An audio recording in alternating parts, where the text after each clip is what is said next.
What are the 10 most important things in life which makes all the difference in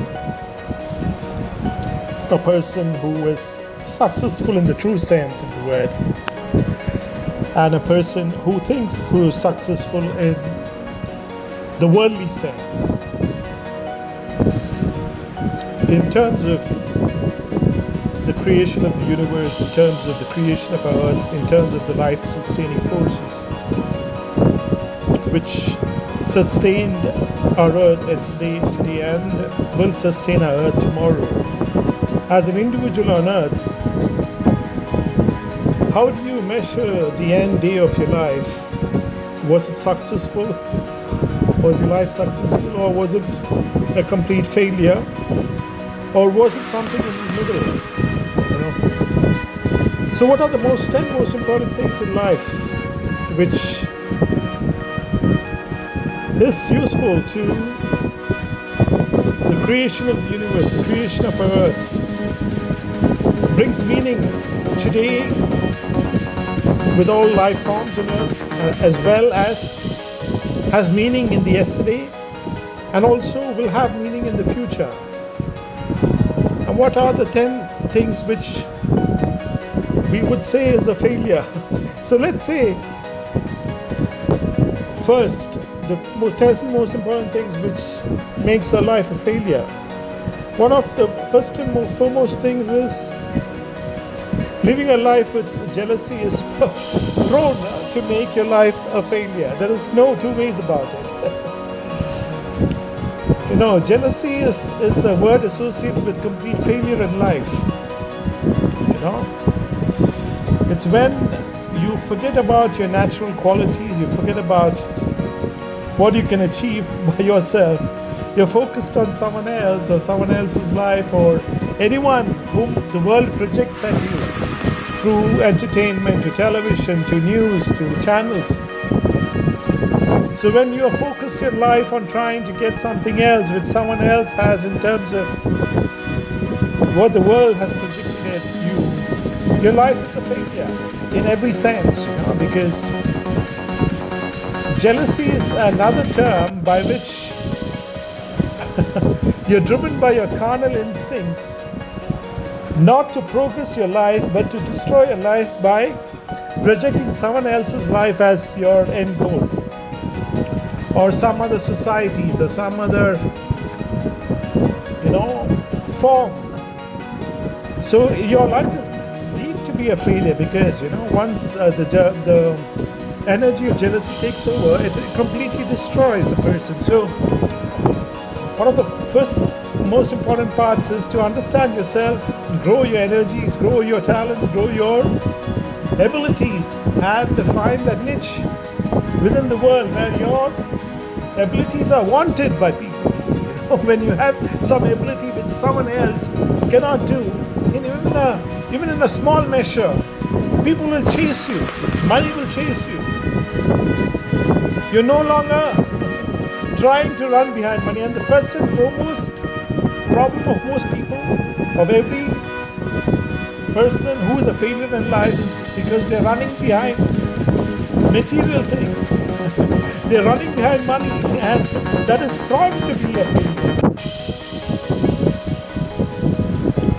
It's not just a failure, it's the best recipe for any kind of foolish individual to think that running behind money is everything in life, because it is the best prescription. The best doctor can prescribe you a medicine for failure is to run behind something with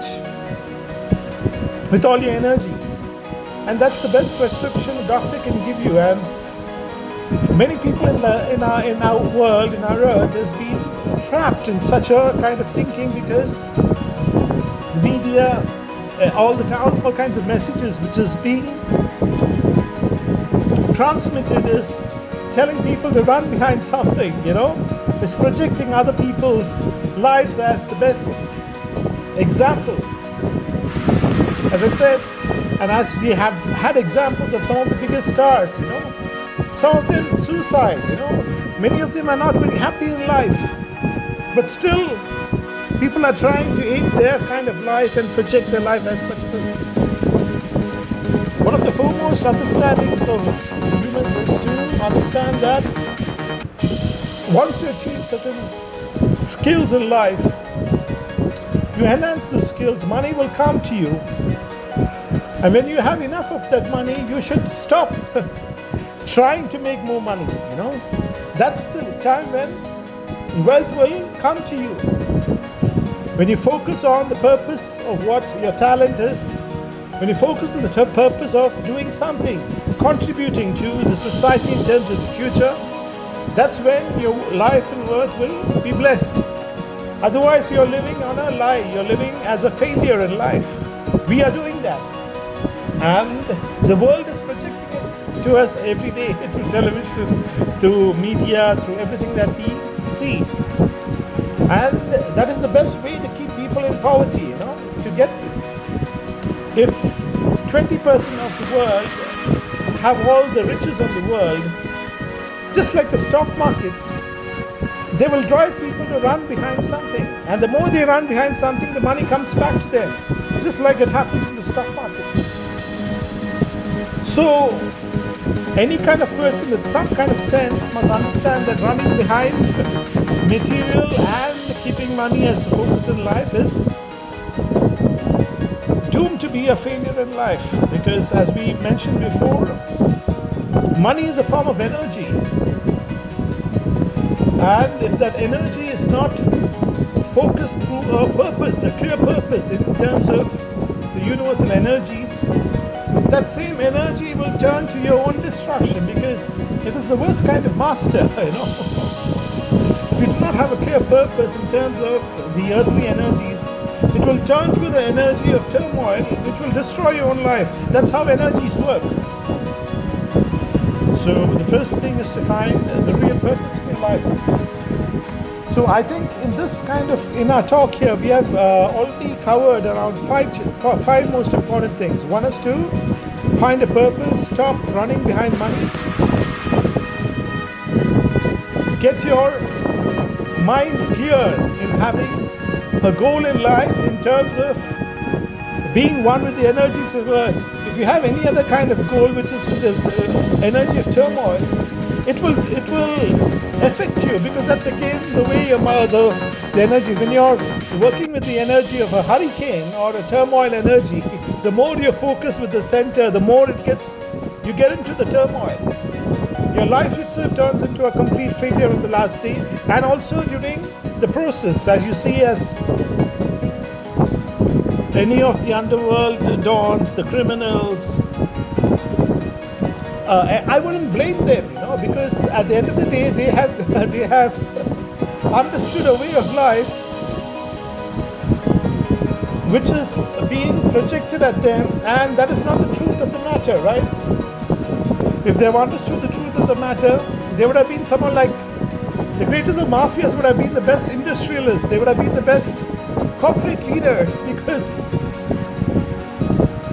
the greatest of mafias on earth, their wealth is not equal to even 1% of the money generated out of ideas, which helps the future generation. The greatest corporations on earth, even just 3%. Some of the greatest corporate leaders on earth, I do not want to name them, own just 2 or 3% of the top companies in the world, and their wealth is nearly thousands of times more than any of the top mafias on earth. And what happens to the mafia, as we discussed before, they're running behind the law. At the end of the day, over a period of 50 to 100 years, the wealth is lost. The same companies, the ideas germinate, millions of people are helped, they themselves, and the company moves into the future because it's born out of an idea, it's born out of a creative force. So in terms of replenishing our earth, it is not that you're doing a service to the earth, You're being a very wise person in serving yourself.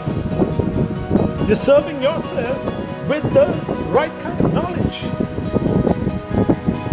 You're serving the future generations with the right kind of knowledge, not because you are doing a service out of real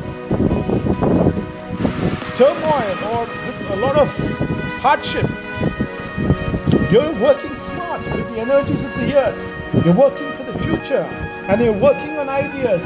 In whatever field of work that you're doing, you have a clear vision that the work that you do today will help the future generation, will help the future of the earth, will help the future of everything that we see around us, the sun, the moon, the air, the water, everything, as I explained before, which sustains our life. And when those energies are sustaining your life, when you're helping, and it's natural for those energies to help your life in the worldly sense, because you're working with the truth of the universe. Your life is bound to be blessed on earth, as well as you have a meaning into the future. This is the information that we should transfer to our kids at an early age. They should not work for themselves. They should get into a field of work. They should get into a field of study with a clear purpose of serving the future of the earth, the future children of the earth. And when they do so, they're moving with the purpose, with the energies of the earth. And their life on earth is bound to be blessed. Being a doctor, we tell our children to become doctors, not because they're going to be financially rewarded immediately or in future, but if the doctor has a clear vision of serving people, he will get into a field, he or she will get into fields where they will enhance the medical facilities, they will enhance the medical knowledge for the future of our earth. And in doing so, they would be some of the best surgeons on earth, the best doctors on earth. And you know the rewards of some of the best surgeons on earth, some of the best doctors on earth. They are rewarded also. I'm just quoting small examples. It can be in any field of work. So this is what we need to do. We should focus on our purpose. And the purpose is clear in terms of our association with the earthly force, the source good of God that sustains our life. Then our life on earth is also blessed, and the future generations are also blessed by our actions today, and they're going to be thankful to you. And you will have a purpose in yesterday, today, and tomorrow, and with the universal energies of life, the universal energy of God, which we believe in all religions, the creative force of the universe. Our life will be one with those forces on earth. Our life will be one with the energies that sustain our life. Let's replenish our earth.